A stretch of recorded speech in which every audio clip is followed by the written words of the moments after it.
has been slain.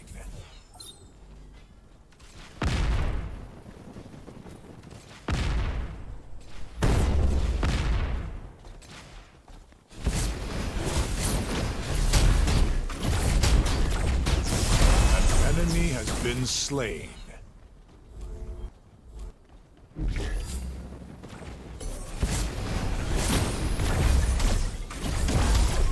An enemy has been slain.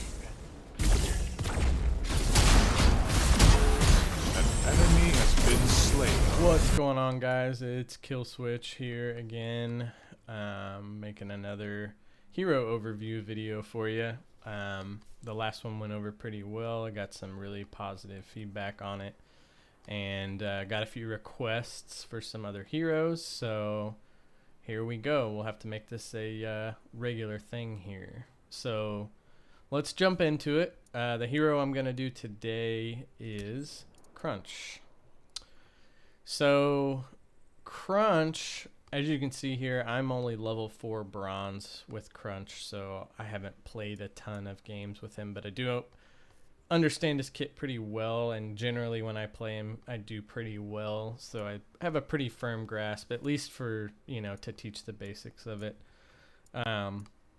But with my last video, basically how I did this was I kind of just briefly brushed over these base stats here, just so you can get a quick overview of his starting statistics here, and then jumped right kind of into the kit. So let's get into the abilities here. So first, starting off with left crunch, that's going to be his Q ability. This is basically your like cone damage dealing ability. Good for like jungle camps and AoE damage. This is going to deal physical damage and cleave and kind of in that cone area in front of you if it's unempowered, and then when it is empowered, it's going to deal 25% additional damage, and it's going to increase the cleave, so it's going to make it a little wider of a range, and it's going to deal more AoE damage essentially. And I will get into the empowered abilities later on down here with this passive, but I will refer to these as I do them. I will refer to their empowered statistics as well, so just bear with me, it'll all make sense here in just a little bit. Next ability is going to be his E. That's his right crunch. This is his crowd control ability, if you will. The unempowered version, he performs a body punch, gut punch, whatever you want to call it. Deals physical damage and stuns, and I should put this in quotations because the unempowered stun is actually more of just like an interruption. It only stuns him for 0.25 seconds, so it's more of like just maybe they're getting ready to cast an ability or something, or maybe they're using a movement ability and getting away from you. It's just a quick like, hey, you know, stop them in their tracks type of ability. But the empowered version deals 25% additional damage and knocks up and stuns. That empowered version of this is actually the hard CC ability. Really good ability. Probably my favorite and probably the most useful in most situations, because not only does it knock up and stun the enemy hero that you're targeting, but it also does kind of, in a sense, like cleave damage as well, because it'll deal damage around the ability within a certain amount of distance. So I actually prefer this for jungle camp clearing over this one when empowered, because of the heavy damage it does to the single target, but also the AoE damage it does as well. And this is probably the one you'll want empowered most of the time, depending on the situation. His next ability here, that's going to be his ultimate, which is Recrunch. This is literally just an instant recast of the last ability used at a mana cost. So This will also passively reduce the cooldowns for each basic attack landed as well. But basically, literally pretty simple, straightforward recast of the last ability.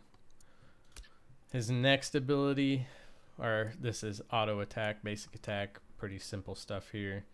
Like most melee heroes, just gonna get a set amount of damage. Pretty simple. Then his right mouse button ability, that's his forward crunch. So that's gonna be his dash. And this one is also a really good ability. Its empowered version is also really good. I think before the first nerf, this ability was actually a lot more nutty. I think the base unit distance was like 1,000 and the empowered was like 1,200, I believe, somewhere around there. So the distance was actually pretty far. He could pretty much get anywhere he wanted to relatively quickly, especially if you pair that with a re-crunch. So you have a dash, or say you hit an ability and you dash. Now your next ability is going to be the re-crunch. You're going to get even farther on that dash. So pretty crazy. But with the dash, when you dash, you'll stop at the first enemy hero hit. So it's kind of like Grux's dash. It'll dash 850 units, but if there's an enemy in front of you, it will stop and hit them, and will not continue the rest of the distance. So that is something to be aware of when trying to use it as an escape. If somebody jumps in front of you, you will go not very far. So now the empowered version of this ability, it deals the customary 25% bonus damage. This one will actually push that enemy hero up to that 1,050 unit distance. So if you use the empowered version of this, you will push the enemy however far they were in front of you the rest of that distance. Now, something to remember with this, and this has happened to me, as I'm sure it's happened to probably a lot of crunch players out there. You will possibly forget that this is empowered at times, and you will use this thinking you're gonna dash into somebody and just hit them and stop.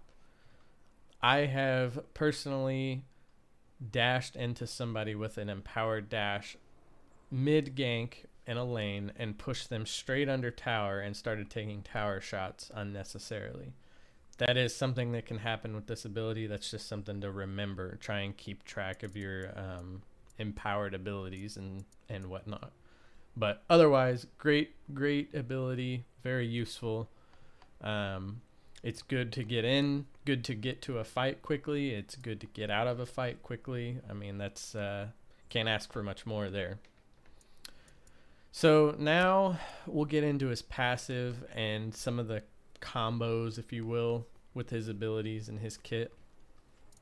So this is where the combos and the empowerment come into play. If Crunch has used 2 abilities within the last 8 seconds, the next ability cast will be empowered, gaining additional damage and effects. So that's where those empowered effects come in.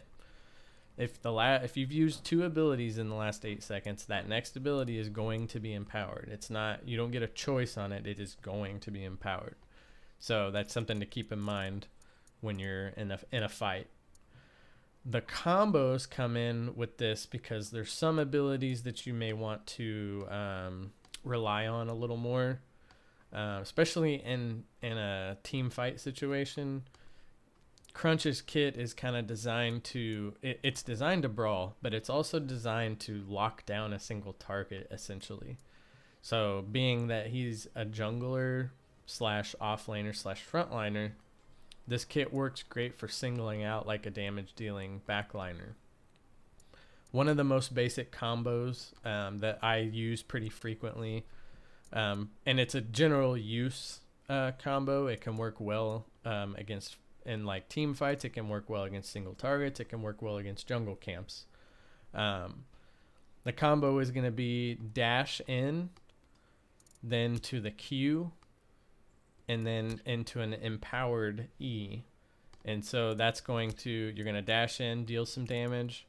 You're going to cleave for some damage.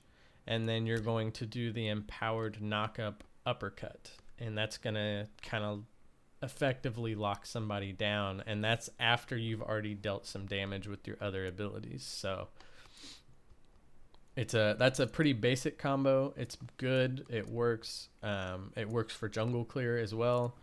You just kind of line up the minions. You dash through them. You turn around. You cleave the minions as well. And then you hit this knock-up, the empowered right crunch, and deals quite a bit of damage for clearing those jungle camps. So some other combos I've seen is actually saving that dash for kill secure or to get out. Say you get into a fight and you're getting messed up, you'll use that right mouse button to get out of those fights as well sometimes. So, but one of the combos I've seen is you go in, you'll Q, right, to get your cleave. You'll hit your E to get a little an interrupt there, or a disruption on maybe an ability that the enemy's casting or whatever. And then you can recrunch that right crunch, and that will empower. It will recast it and empower that right crunch to get that knockup. So that's a pretty simple one, pretty effective. And then you've still got your dash for if they do survive that onslaught you give them. If they use their getaway ability, you can follow them. I see that one quite a bit as well.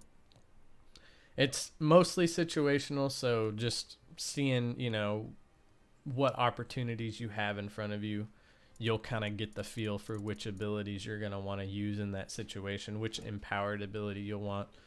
I would say probably 7 out of 10 times it'll be your right crunch, but having that empowered dash can help you out quite a bit as well, so just keep that in mind.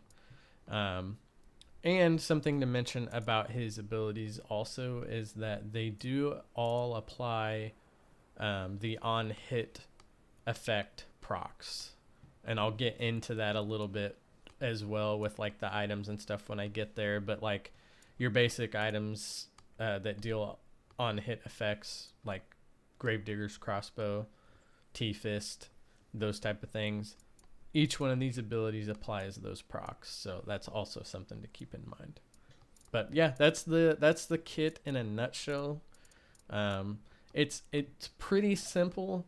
It's really just the execution of it all, remembering which abilities are going to be empowered, lining up those abilities to be empowered for the right situation, those type of things. All right, so let's get into the more build with items and aspects and things like that for Crunch.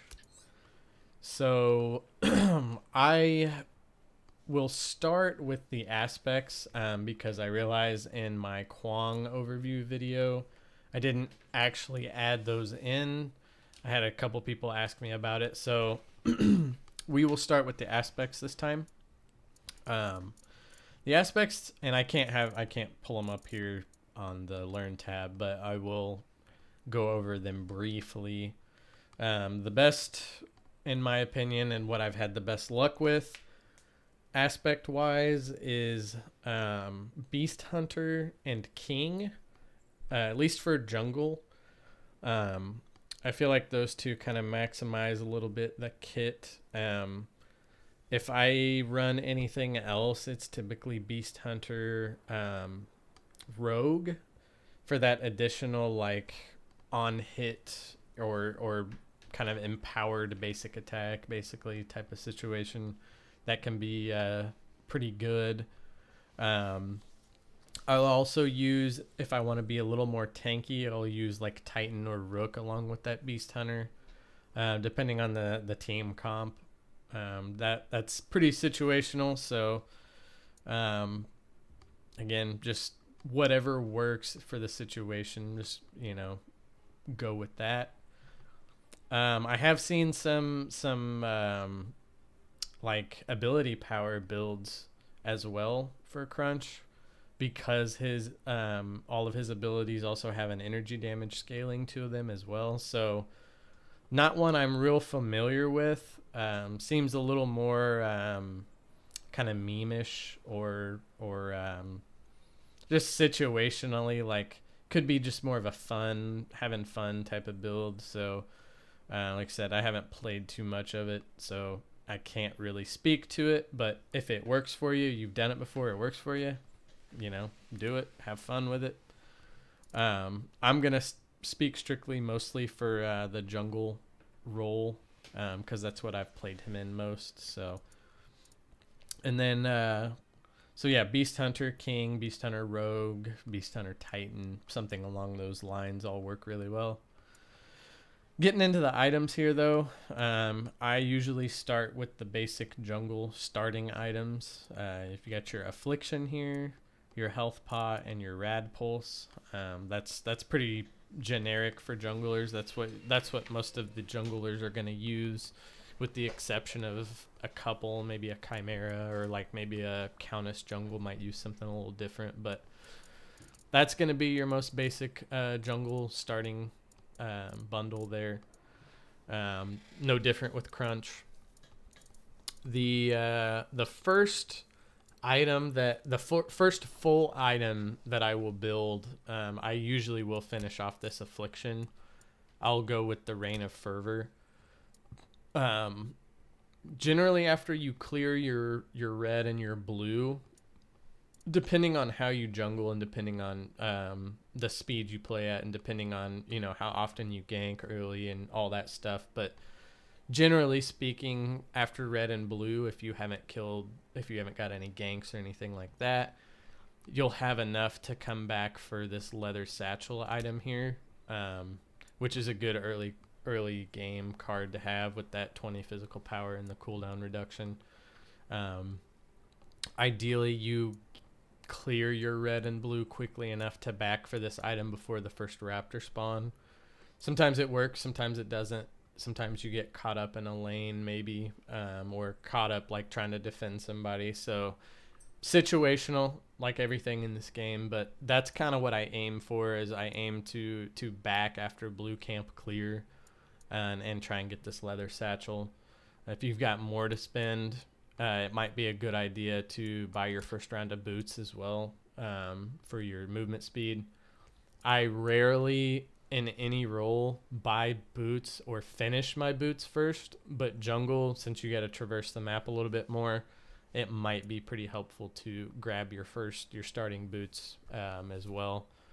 But I will finish this card, the Reign of Fervor, the red version of the Smite, first typically, and then go into my boots and finish my boots, depending on the situation as well. If they have a heavy CC comp, or even a heavy on the energy damage comp, you might go Inertia Wraps. Anything else, you might go Stoic.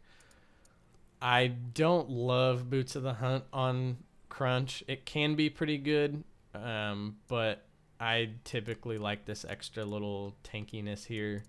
Seems to help a lot, at least early game anyway. But after you finish your boots, the next card you're going to go into, and this is pretty much unanimous. I think that everyone probably would agree that Stimulant Gauntlet right now is 100% the first full item that you should build on Crunch. Reason being is because it gives him physical power, it gives him health, it gives him mana, cooldown reduction, but more importantly, this Kill Claw passive. So after casting an ability, your next basic attack within 10 seconds deals a formulated amount of damage to enemy heroes, and then the damage is capped at 300 against jungle camps. So with a hero like Crunch, who deals damage constantly and applies abilities constantly, this is a must build card. Too good not to have. That extra damage is too good not to use on that passive. Now, if you were going a full damage version as opposed to this kind of like bruiser version of Crunch, The full damage counterpart, Biological Infuser, is also a really good card. Gives a little bit more damage, some physical penetration, and then also the mana and CDR. Same passive. You lose that extra kind of that health and stuff, but you gain a lot more damage. So that is a possibility if you're going into like a more like assassin type of build. Both of these cards, though, you could even rush this one before anything else, honestly, if you wanted to. Like, it's such a good card at that point that you could easily do well with just this card and the base smite. I mean, it's kind of a preference. If you end up doing really well, say you clear your camps, you get your raptors, you've got a couple of kills already, maybe, and you haven't backed yet. Maybe you start this. Maybe you go right into this. That's just situational, but the items you go into after that can vary pretty greatly depending on how far ahead or behind you are, or what your play style is. Personally, I love going Demon Sword. It's such a good card to have, but I will say, with the fact that it does deal with armor shred, you may not get the most out of this earlier on, so you can kind of look to see what the enemy team is building. If they already have their Bale armor or their Knight's battle play, you might go into this. But if you see that no one's building armor yet, another good card to run is Fist of the Titan. This is one of those like Gravedigger's Crossbow that applies that on-hit damage every basic attack. That also works with his abilities, so this is a great card for him, just as well as like even a Gravedigger's Crossbow could be a really good card for him. The difference is this does give you that health, so this would be more your bruiser build. This would be more for like your damage build, your assassin build.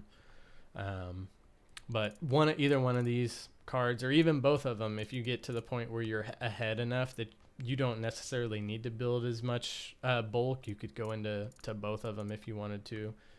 But just remember that on-hit effect passive works great with Crunch. After that, I really like the Reaper's Cleaver card. The physical power, the attack speed, the lifesteal, and then that active. That active is pretty good. I mean, it's nothing crazy, but you will notice it. It's almost like an extra ability, right? So it's going to deal about the same damage as a typical ability would. So that might get you a kill secure, or it might set up a kill secure for you. Just kind of depends. You could also use the Green Cleaver as well.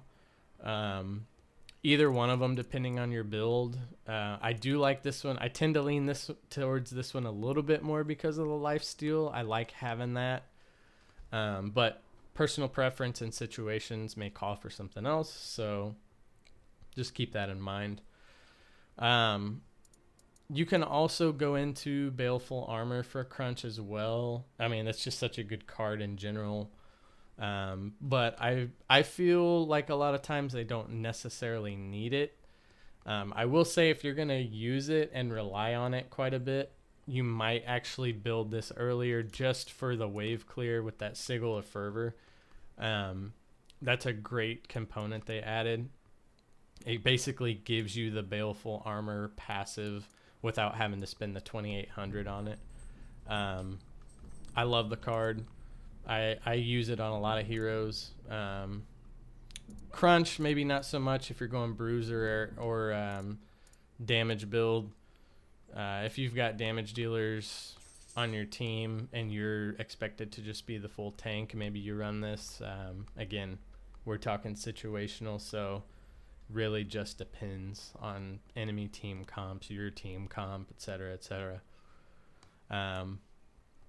After that, some good cards to build can be Ring of Rejuvenation for a tankier build, Thorn Shield and Blighted for a good tanky build. You could even go into like a D-Blade for some good damage and lifesteal if you want to go more into that. You could go into Sword of Souls. That would be an early game card you'd want to build. Getting this card earlier on may not maybe the play if you're going to use it. Getting this later in the game, you're not going to be able to get as much out of it because it does obviously give you the benefits with the minion stacks. So if you're going to use this card, I would probably get this earlier on, but again, that's kind of more of a personal preference. I see a lot of more damage based junglers like the assassin types, Feng Mao, etc., using this card first. Just something to keep in mind there. Another really good card to get for any type of brawler is Unyielding Mantle. So this card you don't see this run a lot. You'll see it actually more in the higher elo lobbies, like the more veteran players kind of use this. But it's kind of slept on in a way. This is your overdrive card for your green builds. This is like the same as a Cloak of Fortune, just for tank, but it does give you the health. It gives you the physical power, and then it gives you that bonus shielding when you hit a certain threshold of health, and it gives you that endurance for the 6 seconds after it's triggered. So this is also a really good card for sustain. You might be in a team fight, and then somebody might think they have you killed, and so they overextend to try and kill you, and then they put you in that overdrive situation, and now all of a sudden you gain the upper hand there. Another good card to run almost generally, situationally, like you could say I don't need that or whatever, but like almost like this is a card you could put on and not have to worry about like not getting its value, because eventually you will get this value out of this card. So other than that, those are pretty much the main cards you're gonna use. The extra like tanky, like your main job, your solo job is just to be a tank, to be a meat shield. Like you could run Knight's Battle Plate, even Cataphract, but you're not going to probably run into those situations a whole lot. Crunch, I feel like, plays better when you get some damage on him. I don't feel like I feel like if you're going to go full tank, that might be like a mid-game decision where you realize you need more tankiness. Maybe like you had a Feng Mao in the off lane and he decides to go damage. So now all of a sudden you got to kind of change your approach a little bit. You could do that. But generally speaking, you're going to be going more bruiser types like the Demon Sword, the Fist of the Titan, the Stem Gauntlet, that type of thing. So just something to keep in mind. But those are all like really good cards in general for Crunch. A decent build is usually going to have at least a few of those, if not all of those. And potentially others too, again, situational. If you find something that works better for you, maybe a later game card or something that changes the tides, do that. Like, do whatever works for you. This is just kind of like to give a general idea of what you can do. Maybe first starting off, if you want something kind of foolproof or something that's going to at least get you to where you're comfortable with the hero. That's kind of what this is designed for anyways. So have at it.